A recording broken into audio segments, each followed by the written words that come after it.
Hey guys, Eric Keener here. I wanted to do a video today geared a little bit more towards newer Spearos, and today's video is on how to set up a dive board. There's a lot of different ways, but I wanted to just go through the ways that I did it.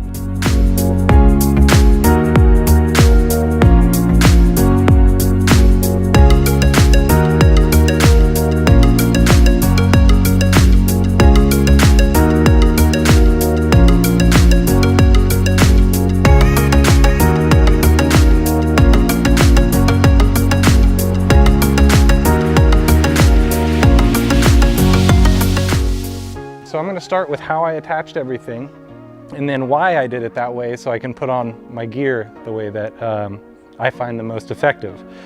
So I went out and I bought 8 of these boogie board leash plugs. They're super cheap. You can get them on Amazon or at your local surf shop. I have some U-bolts which are used to attach your backpack straps or however you want to turn this into a backpack. They're nice because they won't catch on the kelp as you swim over kelp patties and stuff like that. And then other than that, I was just able to utilize the bolts with some Loctite and add a couple more features. So I'll get into that now.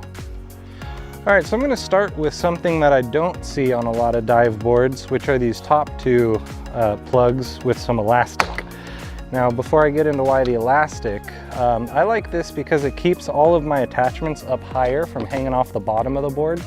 So I always keep a hard stringer on here. I'll put my dive bag on in a minute to show you, but before I do all that, I wanted to show you my leash. But what I really wanted to start with is this piece right here.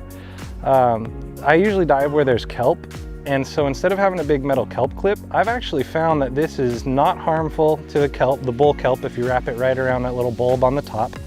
And what's great is not only does this work as a bungee, because in swells you don't want there to be any kind of force on what you're anchored to because it might rip it off.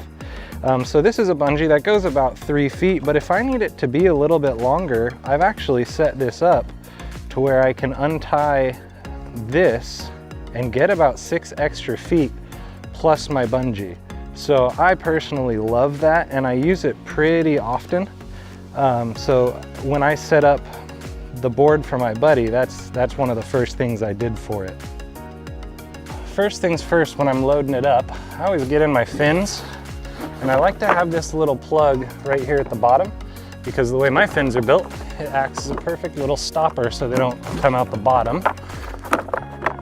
And then here is why I have this bungee, because when I'm getting in and out of big surf, it's really nice not to have my fins flopping like this and potentially snapping or having something else hurt them. So I have never, even with the board tumbling in the surf, I've never had my fins come out like this. Next, you start putting all of your gear in. So the guns, I put the bottom of the gun through one of the holes in the bungee net. And I've found that these heavy-duty twist ties are awesome because the guns will never fall off and they don't bounce around while you're carrying it like a backpack, which is really nice. I have clips on the back of the guns here, you can see, so that I'll just clip them to the bungee because every time you load up your board, you want to make sure everything is tied in case it really does tumble and get away from you. You don't want to have a yard sale and lose hundreds or thousands of dollars worth of gear.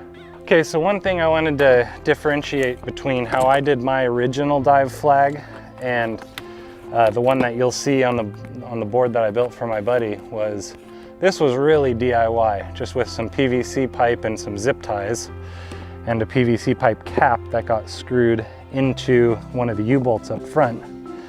And this just goes on and clips in, so that if it rolls, it doesn't come off. And that allows me to see the board from a lot further away. If I clip it to some kelp and swim 100 yards away, I can easily find my board with this up.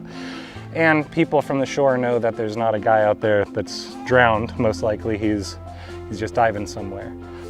The one that you saw on the board, my friend found for me, and it's actually a kayak flag holder, and that thing is really sweet and pretty cheap. So I'd actually venture to go for that one next time if I build myself another one. Next, I have a little dive bag where I like to put all my random stuff until I'm ready to use it. I always keep an underwater safety whistle, marine whistle. A lot of times when I'm hiking, I'm not wearing my gloves or my booties or my mask, so that goes in here along with my dive light, my scallop iron, and I always keep a little dry box with me for my keys and license and anything else I need in here. So that gets clipped right onto here. This middle piece goes under the bungee, along with my float line, which gets connected. One end gets connected to the gun that I'm going to immediately use. Pretend I tied that correctly. So that when I'm ready to hunt, all I have to do is pop the gun off and my float line's already attached and I'm good to go.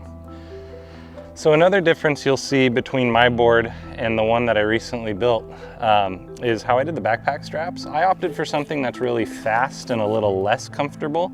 It's just a simple clamp strap that just feeds through these U-bolts.